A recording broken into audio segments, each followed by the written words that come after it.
Hi, my name is Sharath Rama, and I'm a fourth-year medical student at Case Western Reserve University.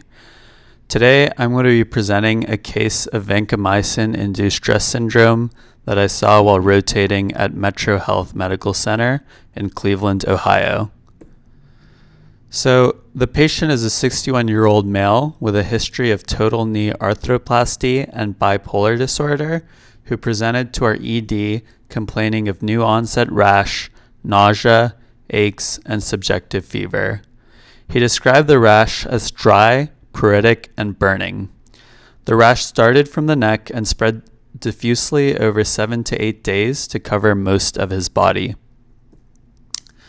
1 month prior to admission, the patient had been bitten by a dog, leading to septic bursitis of the elbow and subsequent infection of his prosthetic knee joint. He was admitted for bacteremia and underwent irrigation and drainage, followed by a replacement of his knee prosthesis with addition of an antibiotic-eluting device. The cultures returned MRSA, and the patient was started on a 6-week course of vancomycin and was discharged to a nursing facility to complete his antibiotic course. The rash started 4 weeks into his vancomycin treatment course. So other than the vancomycin, his only other medication was citalopram, which was recently started for anxiety. However, he stopped that a few days prior to admission after an episode of acute mania. His family history was non-contributory to his presentation, and in terms of social history, he did not use any tobacco, alcohol, or illicit drugs. On physical exam, the patient was afebrile and other vital signs were stable. A morbilliform rash was found to cover 90% of his body surface area, with regions of exfoliation on his face and his upper torso. There was no palpable lymphadenopathy. On lab work, he was found to have eosinophilia, an ALT mildly elevated to 46, and an elevated CRP. Troponins were negative, and creatinine was at the patient's baseline. So for our diagnosis, we considered the patient's entire history. So he was bitten by the dog. He developed this bacteremia. He was then started on a course of vancomycin. 4 weeks into starting the vancomycin, he developed a rash, this eosinophilia, and his liver enzymes were mildly elevated. So given that sort of history, we were really thinking DRESS syndrome, and we were thinking the most likely etiology of that DRESS syndrome was vancomycin, considering citalopram, which he also recently started, is not a known culprit for that condition. The patient, we declined to perform a skin biopsy on the patient because it would not change management. The vancomycin was discontinued per the recommendations of infectious disease, and the patient was started on daptomycin instead for the course of his hospital stay.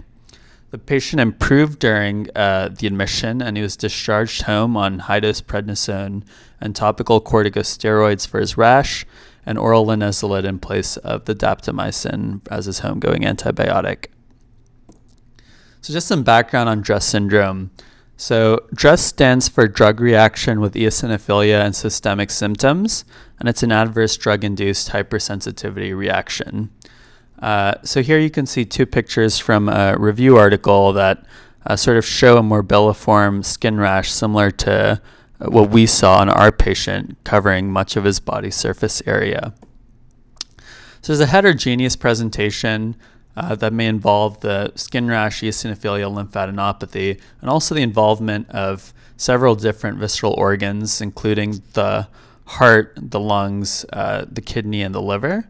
Most commonly involved is the liver, and that can range anywhere from a mild elevation in liver enzymes all the way to acute liver failure in rare cases. Second most commonly involved organ is the kidney. There's typically a latency period of 2 to 8 weeks from the time that the drug is started to the onset of these symptoms. The pathogenesis of DRESS syndrome is unclear, but it may involve abnormalities in enzymes that metabolize drugs, as well as reactivation of a virus in the setting of genetic predisposition, and an association has been found with various HLA alleles and DRESS syndrome. So the diagnosis of DRESS syndrome is made on those clinical features described in the last slide, history of drug initiation and the corresponding time frame, and also organ involvement by lab findings. The most commonly used clinical criteria for diagnosis is the Registrar scoring system. Based on the presence or absence of the features listed here, points are added or subtracted, and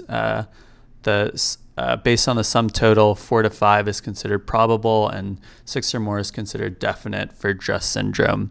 And you see here some of what we talked about earlier, and also exclusion of other causes, such as hepatitis, where you might also see, an elevation in these enzymes, a suggestive biopsy if they do a skin biopsy, and so forth.